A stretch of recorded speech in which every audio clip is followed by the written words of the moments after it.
বাংলাদেশের সব সম্প্রদায় ও জাতিগোষ্ঠীর প্রাণের উৎস বাংলা নববর্ষ। এবারে নববর্ষে জনসম্পৃক্ততা বাড়াতে রাজধানীর মানিক মিয়া অ্যাভিনিউয়ে ড্রোন শো ও কনসার্টের আয়োজন করে বাংলাদেশ শিল্পকলা একাডেমি। এতে কারিগরি সহায়তা করে চীনা দূতাবাস। আর বর্ণাঢ্য এই ড্রোন শোর জন্য চীন সরকারের প্রতি কৃতজ্ঞতা প্রকাশ করেন সংস্কৃতি উপদেষ্টা। বিস্তারিত জানাচ্ছেন আরিফ হক। রাজধানীবাসীর কাছে এবারের বৈশাখ নিয়ে এসেছে এক অন্যরকম উদযাপনের উপলক্ষ। এদিন নগরীর মানিক মিয়া এভিনিউতে বাংলাদেশ শিল্পকলা একাডেমি আয়োজন করে বিশেষ ড্রোন শো এবং কনসার্ট। সংস্কৃতি মন্ত্রণালয়ের পৃষ্ঠপোষকতায় ঢাকার চীন দূতাবাসের কারিগরি সহায়তায় এই ড্রোন শো এর আয়োজন করা হয়। নতুন বর্ষকে বরণ করে নিতে দুপুর থেকেই নগরবাসী ভিড় জমাতে শুরু করে এই অনুষ্ঠানে। এটা অনেক ভালো লাগছে। ফ্যাসিস্ট মুক্ত বাংলাদেশ, সো এবার আয়োজনটা আমাদের কাছে বেশ ভালো লাগছে আর কি। একটা সুন্দর পরিবেশ, এত মানুষজন, তারপরে স্টেজে পারফরমেন্স হবে সন্ধ্যাবেলা, তো খুব ভালো লাগতেছে ঘুরা। অনেক ভালো লাগছে আমার। বিকাল ৩টায় কনসার্টের শুরুতেই বান্দরবানের বেসিক গিটার লার্নিং স্কুলের দল এবং গারো জাতিগোষ্ঠীর ব্যান্ড এফ মাইনর সঙ্গীত পরিবেশন করে।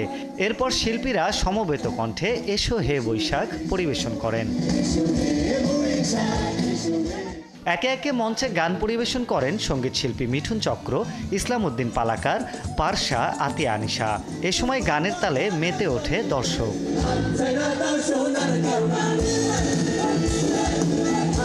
এদিন অনুষ্ঠানে অতিথি হিসেবে ছিলেন সংস্কৃতি মন্ত্রণালয়ের উপদেষ্টা মোস্তফা সরোয়ার ফারুকী, বাংলাদেশে নিযুক্ত চীনের রাষ্ট্রদূত ইয়াও ইয়েন সহ বিভিন্ন দেশের রাষ্ট্রদূত ও বাংলাদেশ শিল্পকলা একাডেমির কর্মকর্তারা। এ সময় ড্রোন শোর জন্য চীন সরকারের প্রতি কৃতজ্ঞতা প্রকাশ করেন সংস্কৃতি উপদেষ্টা। চীনা দূতাবাসকে ধন্যবাদ জানাই, তাদের উপহারের কারণে এই ড্রোন শো হচ্ছে।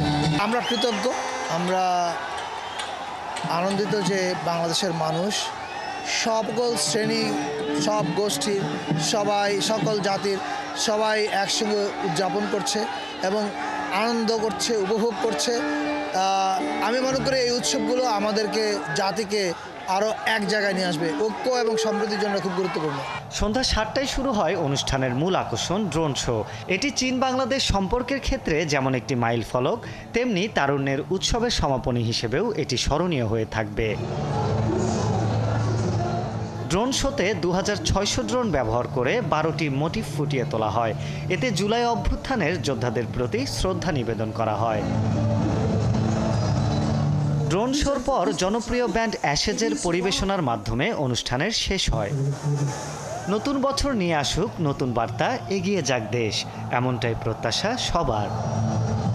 আরিফ হক, ৭১, ঢাকা।